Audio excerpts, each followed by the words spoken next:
Dan Worsley, the author, Dan Worsley. Hello, Dan. Hello, good to be here. Thank you for having me. Dan. Yeah, where are you based at the moment? Well, there's a story. So I'm a Blackpool lad originally, and I relocated to another little village called Blackrod, just near Chorley, between Chorley and Wigan, Bolton. So that's my base and my home at the moment. Right, Blackrod. Brilliant. And How are you, Stan? Oh, Blackrod well. So you've a view of the Pike from there, I assume. I am looking over my iPad now, and I can see it in the gloom, in the rain, just about. No, it's a special one, this, because this is an extra edition of the Frankenstein Chat, because we're trying to get an episode out in time for World Book Day, which is later this week. And Dan's agreed to join us and chat about his career, his life, his inspiration. And we hope that teachers, children of all ages will find this interesting, just in terms of what's going on in an author's mind, and how do these stories and poems, how are they constructed, and where's the inspiration for them. So I hope we've no idea. Those of you that haven't watched these before, these are completely unscripted. Dan doesn't know what we're going to talk about. We don't know. But actually they all seem to run. They get to the end, and people seem to enjoy them. So hopefully you will as well. And it may well be we have some younger listeners and watchers this week, which would be great. So Dan, I mean, you started off as a primary school teacher, didn't you?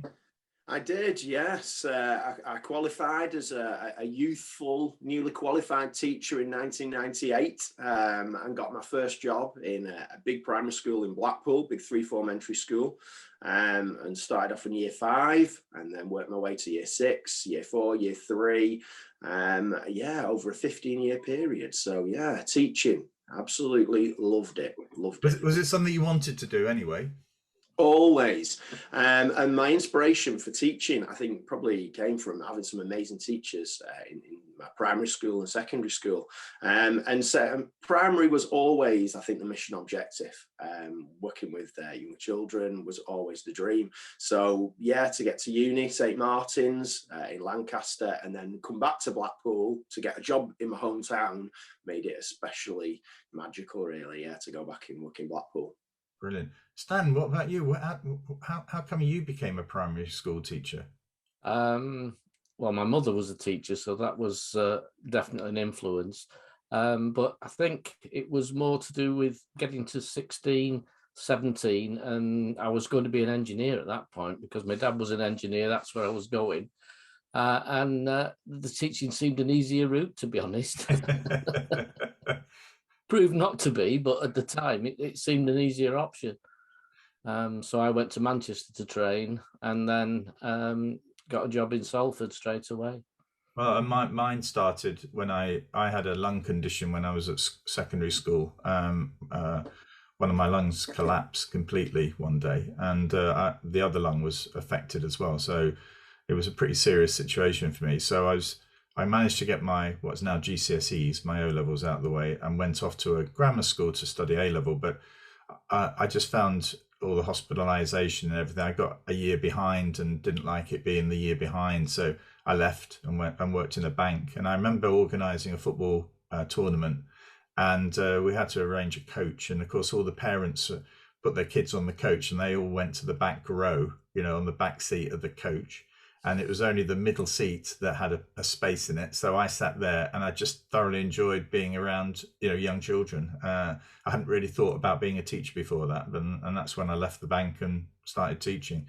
But again, like Stan, I was a primary school teacher. And I have to say, I was just saying, Frank, at the sixth form college that I went to, once you'd kind of indicated that teaching might be an option, you had an afternoon a week to go and do work experience in school.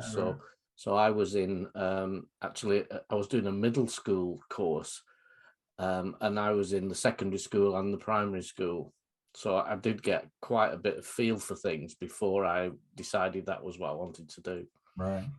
And so, Dan, I mean, I'm just trying to get a feel for what you were like as a primary school teacher, this sort of fussy, creative author. Yeah. And I mean, literacy writing has always been my strength.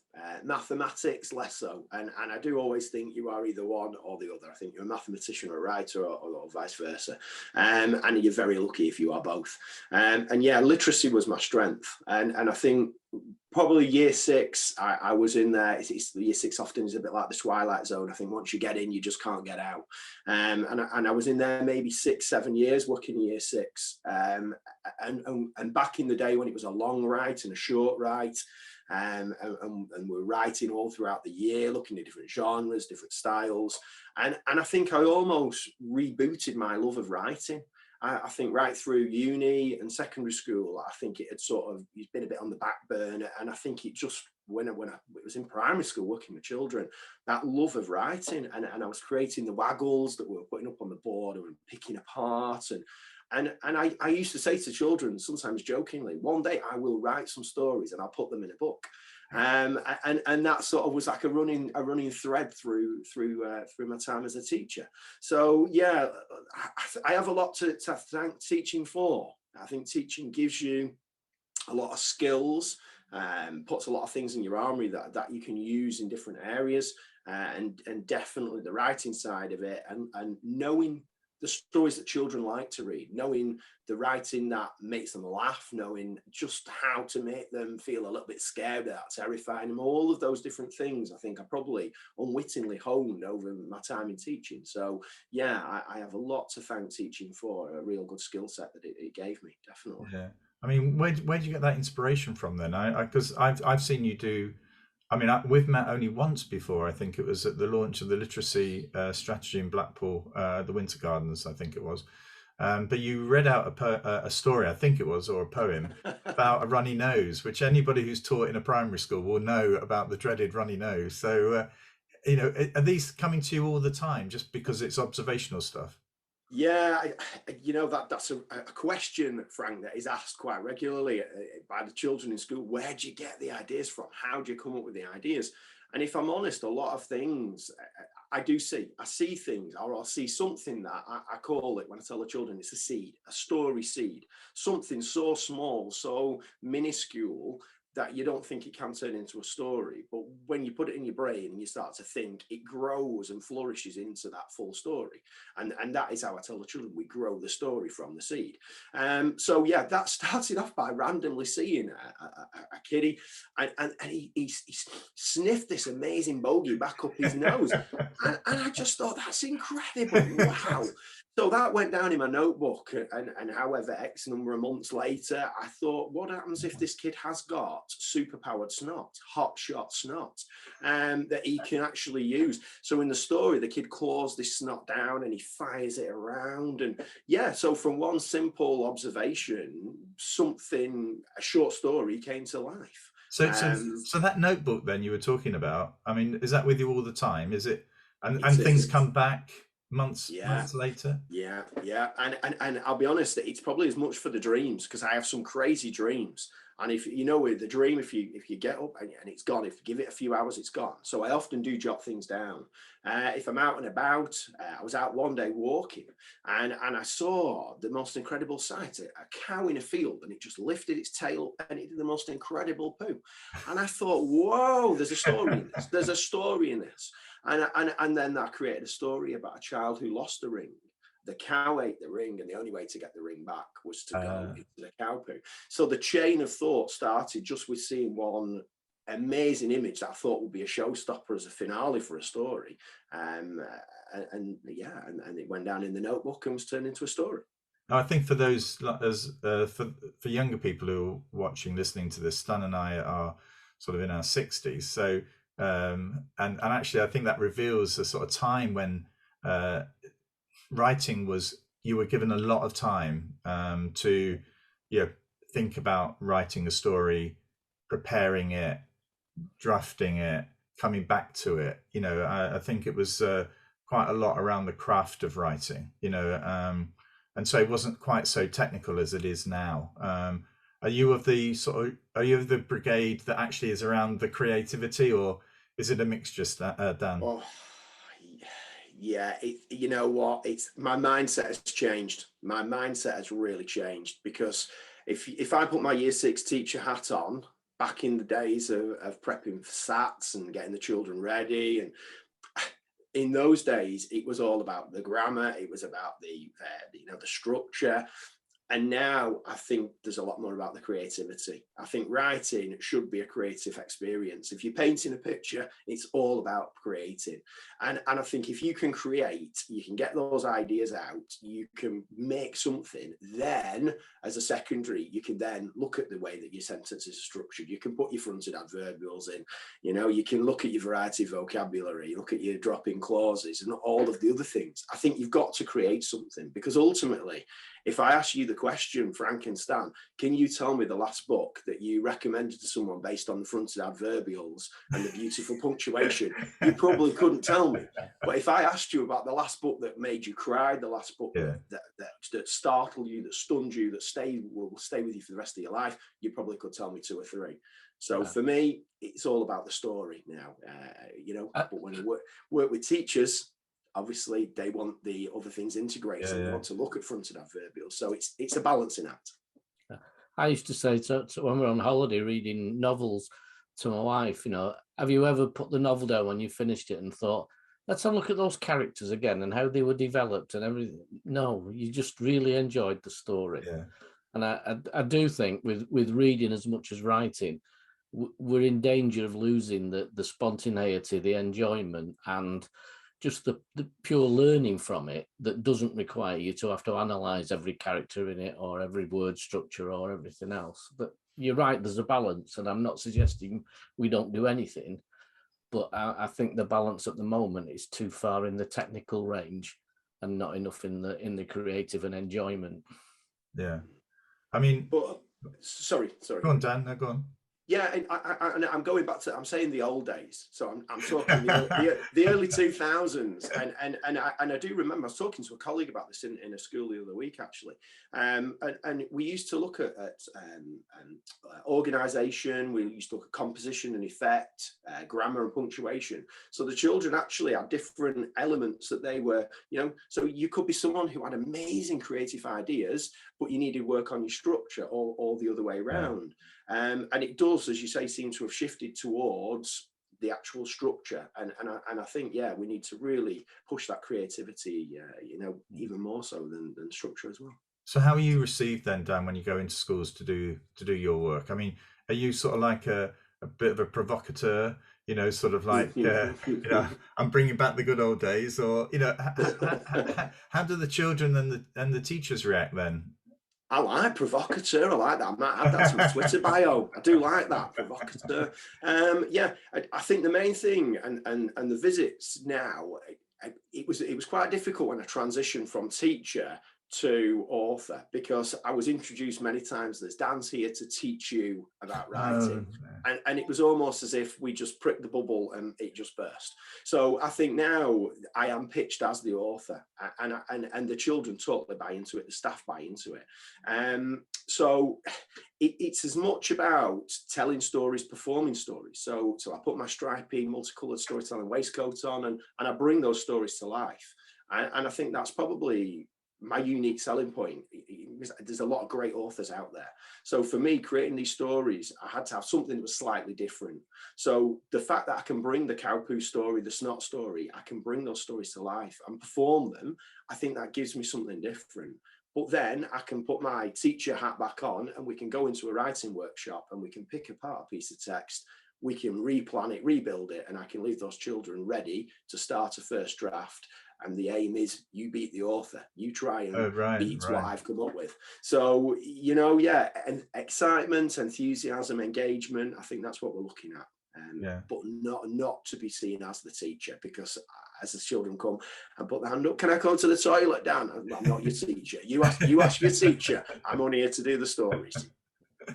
Dan, when you were teaching, before you started writing your own stuff, what were your go-to books for class reading? Or I've got to say the Twits, I think he's just absolutely timeless. I read that as a kid, and I must have read that so many times over the years with the children. I used to like short story books, and I probably got a lot of inspiration from an author called Paul Jennings, who created short stories, and I think read those to the children, and often aspired to create short stories of my own. So I think he's probably an inspiration.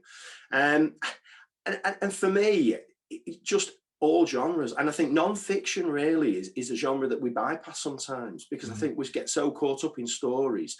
And the children who used to read the Guinness Book of Records, that book was falling apart. We used to get bring the copy in each year, and by the end of the year, it was falling apart. People had borrowed it, and non-fiction books. I think if I'm talking boys, often they love the Guinness Book of Records. You know, the short, snappy pieces of information.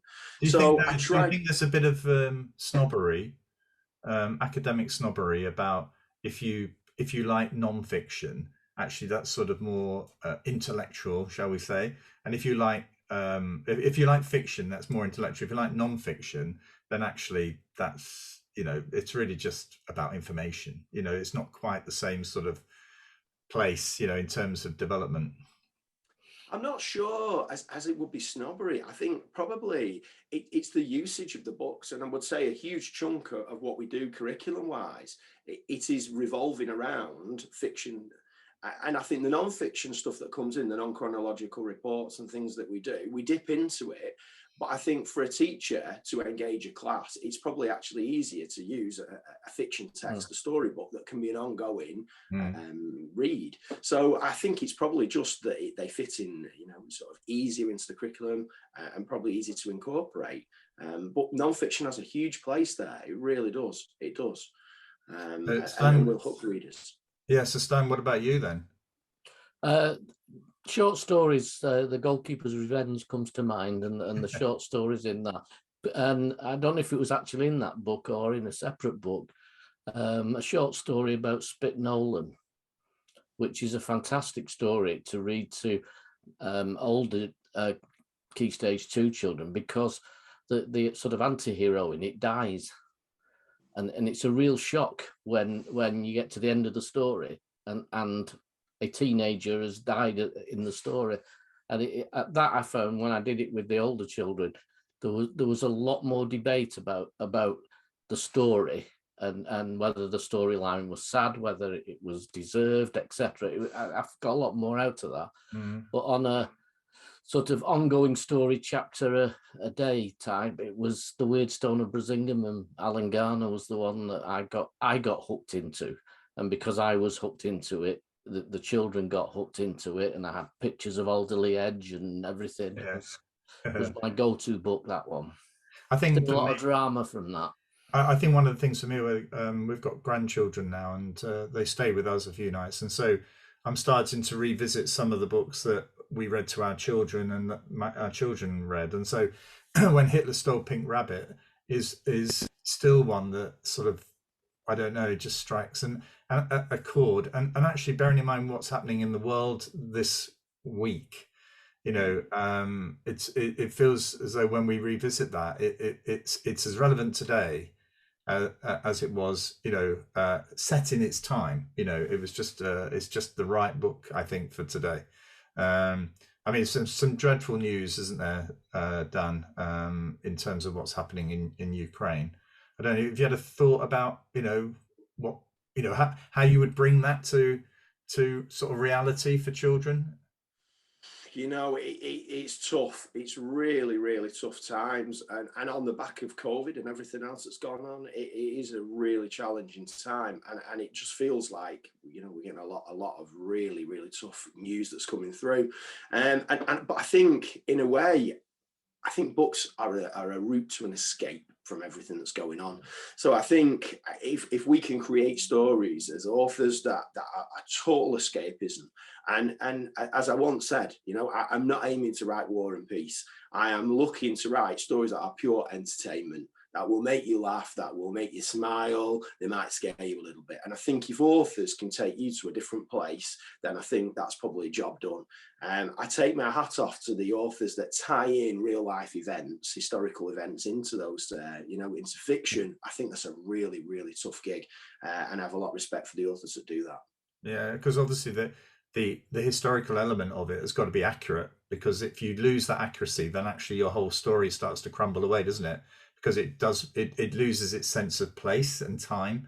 It becomes just another made up sort of bit of storytelling. And I think it also attracts those pedants, I suppose you would call them, that want to find fault with your historical accuracy. Yeah, just to prove a point, really. I think the one thing that you're absolutely spot on with there, Stan, is that people will pick up on things, and ultimately children's books are read by adults as well as children. So on Twitter, there's a huge following of people who are reading children's books, engaging, recommending, promoting. And so you've got adults that are reading those books. Now, children probably wouldn't pick up on historical inaccuracy, but to an adult, that probably would stand out like a sore thumb. So you are spot on. And I think you've got to absolutely be nailed on with what you're writing and knowing what you're writing, to make sure that you're safe, definitely. Yeah. One thing I'm interested in is, what I think sort of people are always interested in, those that move away from teaching to another career. How that felt for you, Dan, sort of... I suppose the question is, when you left teaching, did you have a paid employment? Did you have a contract for writing books that you could walk into? So actually, so if children are watching this, Dan left his job as a teacher where he would get paid a certain amount every month, and left probably in an August period. I don't know where it was, but and then the following month there would be no money. No, so I'd like to tell you that I put together a really well-engineered, careful, structured plan. But a series of things happened. And I think in life, sometimes things happen and they make you realise, actually, someone somewhere's telling you that this is the right thing to do. So my mum had been poorly, probably really right throughout my teaching career. And been poorly to the fact where I'd helped Dad with caring duties, as well as teaching and stuff like that. And Mum sadly passed away in 2012. And for me, that was a tipping point. I think if Mum could then have said to me, now it's the time, you do whatever you're going to do. I talked about making stories. I talked about, writing books. So for me, that was the time. And I think I weighed things up, and I was in a situation that I could do that. I don't have children, and I was in a situation where I could make that leap. So I made some contacts after I'd left teaching and did some family engagement work across Blackpool, whilst I was writing, because obviously you still got to pay the bills when you're making the stories. So the first book came out in 2013, back end of, and that book was self-published. So I don't have a publisher. Wow. I don't have an agent. I've found people who are willing to get involved, willing to pitch in, willing to draw pictures, willing to edit, whatever it takes to get these books out. And a lot of these people have invested interest in children reading. So together with a team of people, we put the first book out, and I then started going to schools and doing assemblies, talking about reading, talking about writing. And the first book took off. So then we had the idea for the second book and met an illustrator, and off we went. So yeah, I think in life, you've got to have a plan. You've got to have a plan, but sometimes life throws you a little curveball, and things happen. And sometimes you have to go from one path and go on another one. And that's very much what I did. But had it not have worked out, would I have had to go back into teaching? Probably, possibly, who knows? But 9 years on, battling through COVID, things are around rebooting, and fingers crossed we can go from strength to strength and keep going. You do have a series of books, don't you, about a particular character? And I'm interested. Have you got the book there? I have. I've handily placed the books. So Eric Appleby is the hero. I just love that name. Is the Eric Appleby that attracted me? It wasn't the zero to hero. 0 to hero. So Eric starts life as this sad little boy on the bench that you can see here. And he really doubts himself. He lacks self-belief. He finds school a struggle. His home life, he lives with dad in a tiny little flat. And the only pleasure they watch these classic films, these action films on DVDs. And that's pretty much life. And all Eric wants is to become an action hero. He wants to really become this action hero that he sees in films, but he knows that it's chances are it won't happen. And then one day someone turns up at Eric's school. A lady called Ivana de Cash. Ivana de Cash. And Ivana de Cash. Do you spend most time trying to come up with the name of these characters rather than I've no idea how that name hasn't been used before. So yeah, I searched the internet, couldn't find it, so I thought, right, we're having that. So Ivana de Cash takes over the school, kidnaps children, all of the children apart from Eric. And he has to then save the day using his action abilities that he doesn't really realise that he has. And there are 3 of these, aren't there? There are. So that was the first one, and the illustrator is actually lives on the Fylde Coast. Met him. He lived across the road from me when I lived locally. And then back he came then. So with Danger Zone, and you can see the transformation now. So we've now got this resilience, this self-belief. He believes now this lad can do anything. At the age of 12, his father's taken away. Father goes missing. He has to go find his dad. And we have all sorts of explosions and prison breaks and helicopter chases and all things like that. And then, of course, the demand was there. Every action hero needs a trilogy. We need a 3rd book. So there it is, World Saver. World Saver. So the kid now is 13, little Eric. He's no longer this lacking in belief little boy. And you can see the robotic claws here reaching out for him, because the machines have taken over the world, and the only person who can stop them is Eric Appleby. Wow. Yeah, probably as good a Lancastrian name as you're ever going to hear, I think, Eric Appleby. And I did go to one school where a child said, "Is that about my granddad?" I think she said, "My granddad is called Eric Appleby." I said, no, definitely not. Well, Dan, if a school or perhaps a family or whatever want to buy these books, obviously they can get them from any reputable bookshop. Is that true, or do they have to go online and get them from you? Because I'm an indie publisher, so I don't have my books in a lot of bookshops. I'm really proud to say that the books are in all Blackpool libraries, and we need to get a copy of the new one, actually, the 6th book we've not got in there, but the books are all in Blackpool libraries. And online, Amazon tends to be the go-to place, and independent sellers on there. So yeah, you can get them online. And when I go to events, I take books and we do book signings. Fabulous. Dan, just as advice, my daughter was desperate to become a children's book writer. She went and did a master's degree in children's literature. She had this fantastic story that she developed that all took place in Wales. And the first time she shared it with, I don't think it was a publisher, it was an agent. They just said, no, we're not. And it's kind of now that all that ambition, all that she was working in children's libraries because she loved working with children, and it's all kind of gone to a stop now. What do you do if you want to be a writer? Okay, right. So, and I try to explain this when I work with the children in schools, because they often are fascinated when I stand there with a book. How has that book come to life? How do you make a book? How does it happen? So firstly, as you've just said, you've got to have the story. You've got to have the story. You've got to have the idea and get it written, get it down there, and then make it the best it can be.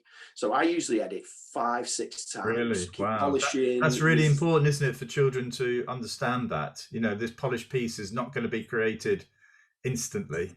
No. And we always say, the first draft is the brain emptier. It's the one that gets it onto the page, but then we do the polishing. We get the writing to be the best it can be, and ultimately, when I start pulling out the different drafts, you can see the jaws hang open, and I say, so who has been asked by the teacher, go and have another look at it, and you can see the hands go up and the rueful looks to the side. Yeah, you said that to me last week. They're eyeing the teachers up. But the editing is where it all happens. You're polishing a rough diamond. You're getting that writing to be the best it can be. So then for me, once you've got the story, I then decided, I looked into how to get that book out there, what to do. And you've got the traditional publishing route, as Stan just said, where you get your agent. And for a start, you've got to get an agent that's willing to represent you. And then the agent then will work with publishers to try to get that book, you know, out into the mainstream. Now, the story behind the way I tackled it, I actually have a condition called ankylosing spondylitis. Get a few points for that in Scrabble, and a rheumatic condition. And for me, my health was a bit patchy back in the day when I was leaving teaching, and I was concerned that if I waited years and years to get this book out there that I was dreaming of writing, would my health be up to going out and meeting the children, which for me was the best part of the whole thing and the plan. So I met someone who had independently published a book, and this lady explained it to me, and I thought, right, let's give it a go for the first book and see how it goes. So the first book was independently published, and obviously you've got to be the one who you're the line manager for the whole thing here. So you are overseeing it, author, you know, but cover design, everything is going into this. You have no one that can back you up. And so the first one really was a free hit. You know, the stories were put out there to see what happened, and then other people then saw what was going on and came on board, and since we built a team of people up. So I think now traditional publishing isn't the only way to get a book out there. You know, you can independently publish, and you can put books out there, and you can be the master of your own destiny in some ways. So I would say if the story's there and you think there's an audience, go for it. And I quite happily talk things through. If you, did you say it was your daughter? Yeah, I have a daughter, Helen. Yeah. If your daughter makes contact, I quite happily talk her through how I've done it, and if that works, then possibly it could be a route that she could go. That's brilliant. Well, bearing in mind, I think that we've just topped the 30 minutes there, and I think bearing in mind that we're sort of thinking that this might have a place in World Book Day for perhaps a primary or secondary school who are looking to sort of, you know, give the insight of an author, a children's author, it probably is the right time to stop. So can I thank you, Dan? Thank you, Dan. Yeah, it's been brilliant listening to you. And actually, I have to say, having seen Dan perform as well, it's even better. It is even better. So, you know, I would say it's just very engaging, very uplifting, very happy, positive sort of experience. And particularly if you're a bit of a reluctant reader, you know, it hasn't quite hit you yet. You know, Dan's the sort of author I think that's likely to appeal. So thank you for the presentation you did at the Winter Gardens, and thanks for today, Dan. Thank you. Thank you, Frank. And if I can, and Stan, if I can just jump in there and say danworsley.com, all the details about school visits and things like that, and booking details, you know, email, it's all on there. So this started off as a Northwest concern, visiting schools in the Northwest and working around the North, and I've spread my wings now. I've been down to the Midlands and stuff like that. So yeah, if schools want to make contact and we can work something out, I'd love to visit and bring the stories and the multicolored storytelling waistcoat too. And if you didn't get that, at the end of the video now, we'll include Dan's website and Twitter feed details on that, so that you can pick it up as this little video closes. If you're listening to this as a podcast, you'll just have to rewind it a little bit and get the details of Dan. But you can search online for him. It's got a very vibrant website which has all the details on it. So thank you very much, Dan, and I hope everybody has a great World Book Day. And the focus is on the books. I've seen quite a lot of Twitter comments. And I think we all need to remember. Yeah, exactly. Focus is on the books, and every day is a book day, not just World Book Day. Brilliant. Yeah. Excellent. Well, thank you all. And Stan and I, who meet every Friday, will be back with a guest in a few days' time. But until then, thank you very much for watching and for listening.